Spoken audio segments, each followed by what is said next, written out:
As the people were becoming aware that Western-imposed reforms weren't in the interest of ordinary citizens, the West had to make sure that the people, their leaders, and the media would stay in line. To do this, the West continued funding certain non-governmental organizations. It's very funny because a lot of these non-governmental organizations are governmental. They're financed by the United States government. The NGOs that had the most political and media influence in Serbia were the Humanitarian Law Center, officially led by Sandra Orlović, who succeeded Nataša Kandić, the Center for Cultural Decontamination, led by Borka Pavićević, the Helsinki Board for Human Rights, led by Sonja Biserko, the Youth Initiative for Human Rights, led by Maja Mičić, and the Center for Euro-Atlantic Studies, led by Jelena Milić.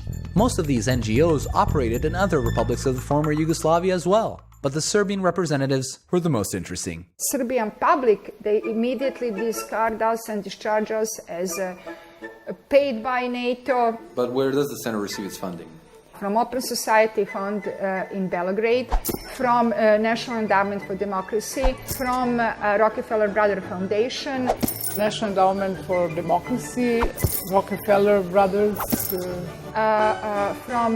For two events from NATO Public Diplomacy, but it was not enough. So you are paid by NATO in a way? For two events. From the beginning when we were formed, it was support from Swedish Helsinki Committee and it's called, now it's Fund for Open Society, and it is the Soros Foundation. And some governments like Norway, which is very present in the region, not only helping NGOs but also state. The Norwegian People Aid built us a roof because it was ruined. Here we are, look at this, it looks like that. And then through different humanitarian programs and so on. Who financira centar?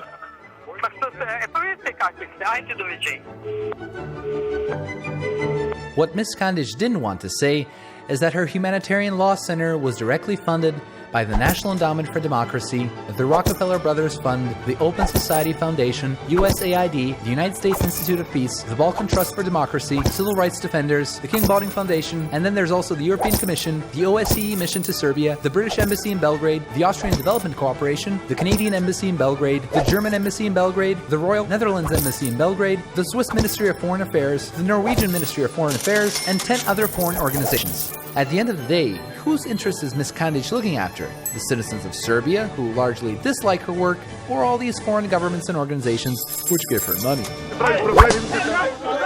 But the foreign financiers don't stop with the NGOs that I mentioned. Some also fund UCOM Lawyers Committee for Human Rights, Women in Black, Peščanik or Hourglass, Sandžak Committee for the Protection of Human Rights and Freedoms, Civic Initiatives, and many others. Don't let the whole human rights mantra fool you. Ima li svako pravo na različito mišljenje? Nema. Pre svega, svako ko šta govori i radi nije nužno mišljenje. Kako je moguće u demokratiji da nema prava na različito mišljenje? U tome i jeste problem. This is especially interesting considering that Borka Pavićević's Center for Cultural Decontamination received $38,000 in 2013 from the National Endowment for Democracy to promote public debate on various issues. Does everybody have the right to a different opinion? Some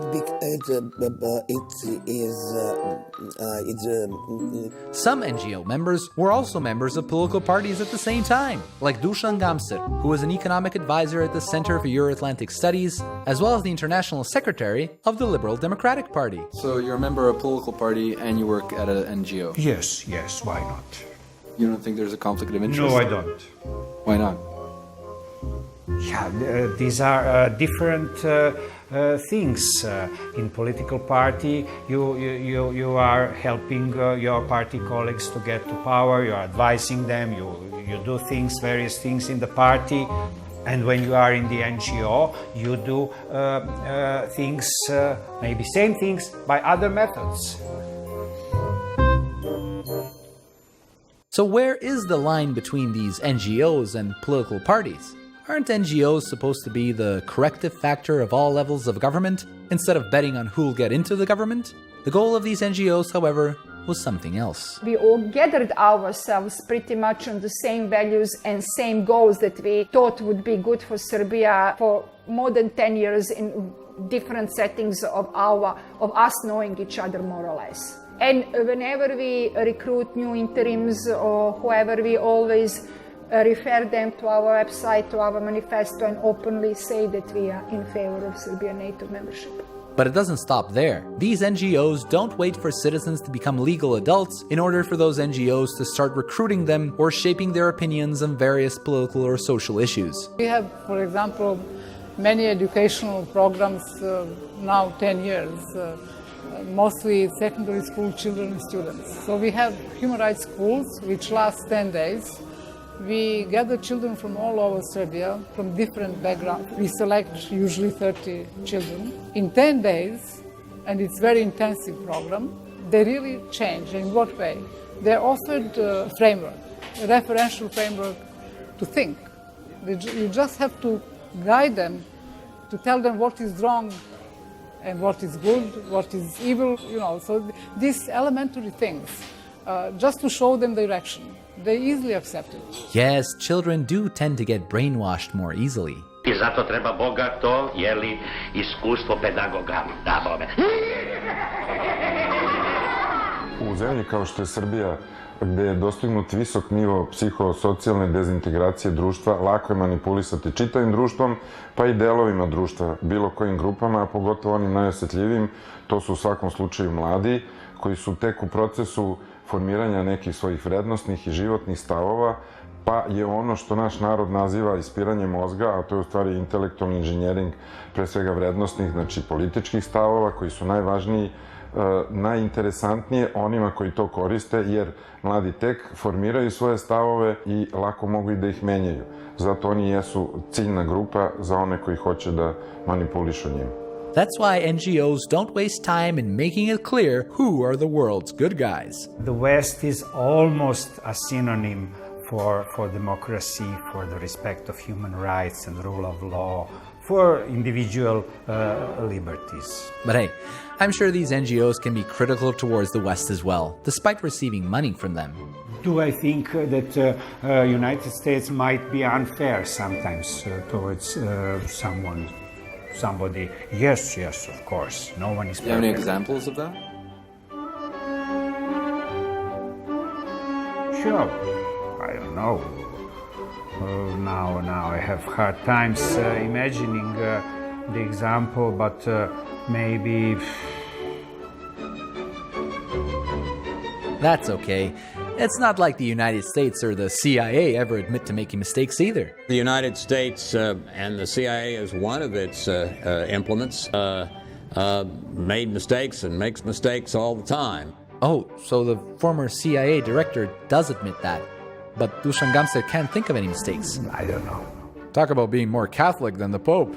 Because they are technically non-governmental, whatever they do, the country that they're acting in, you can't accuse the United States of doing it because it's a non-governmental organization that is doing this subversion. Some other countries knew how to deal with this.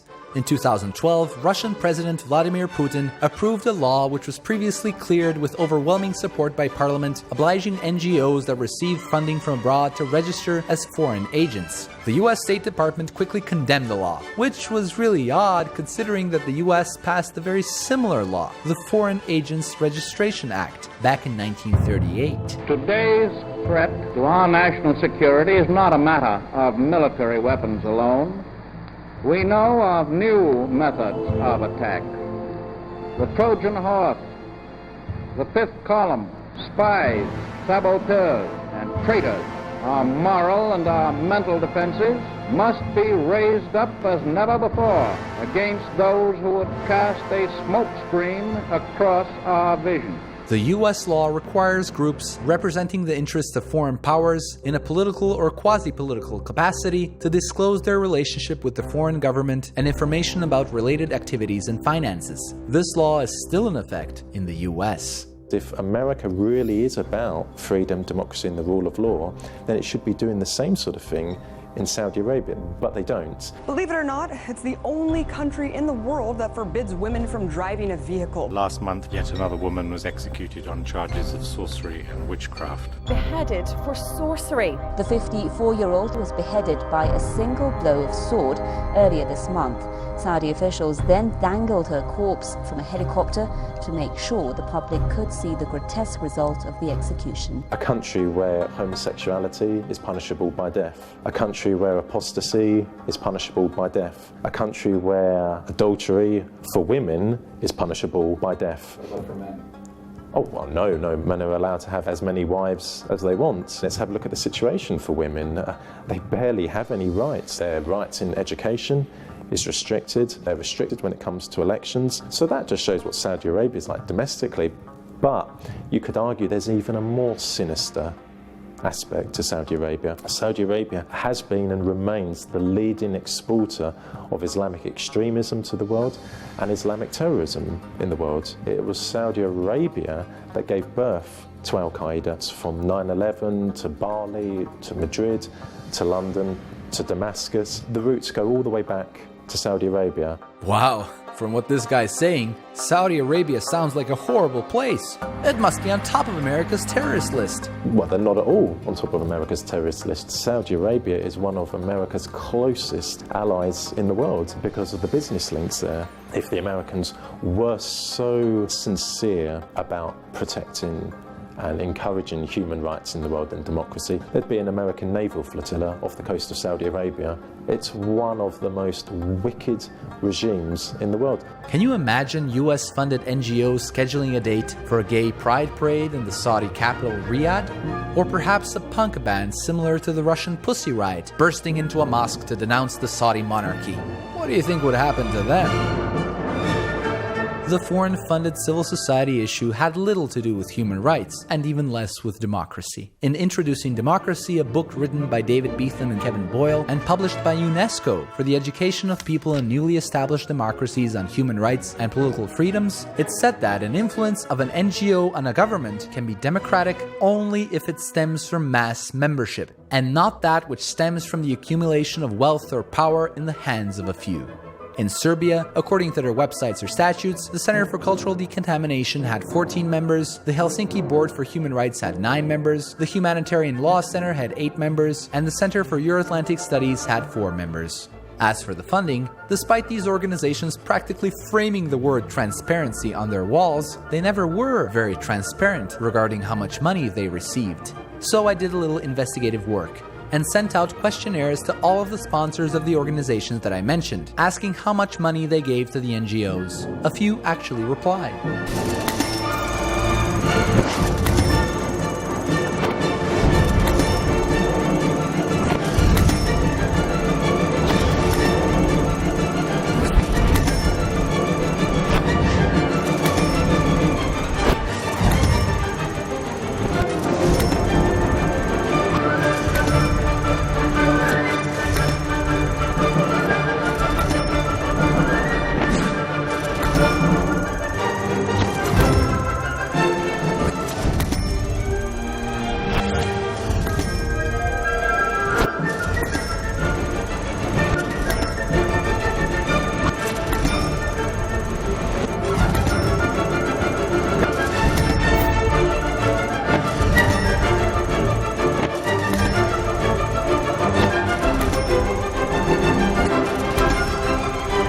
This was just the tip of the iceberg. So much for mass membership with no accumulation of wealth. For a group of organizations purportedly promoting democracy at every corner, they weren't very democratic at all. At least by UNESCO standards. Some of the individuals working in these NGOs advocated full acceptance of everything the International Monetary Fund demands, despite the lessons from Greece, Ecuador, and many other countries. I don't think West is enslaving us. I think West is liberating us. International Monetary Fund is liberating us. Accepting the terms of the International Monetary Fund are a step forward for Serbia. The IMF serves the IMF, it doesn't serve any country. The IMF comes in like a vulture. It puts Serbia deeper into debt, that's what it'll do. So the people will be working for the international financial bankers. Though compliant in the beginning, the first post-Milosevic Prime Minister of Serbia, Zoran Đinđić, eventually started realizing what the IMF, together with Mlađan Dinkić and a few other so-called experts, were doing to his country. In the last months of his life, Zoran Đinđić even attempted to sack Mlađan Dinkić from the position of governor of the Serbian National Bank, and Đinđić set up a plan to start returning Serbia's loans in 2006. 2006. godine ćemo početi da vraćamo dugove. This shocked many in international financial institutions and Western corridors of power. Sadly, Đinđić's plan was cut short.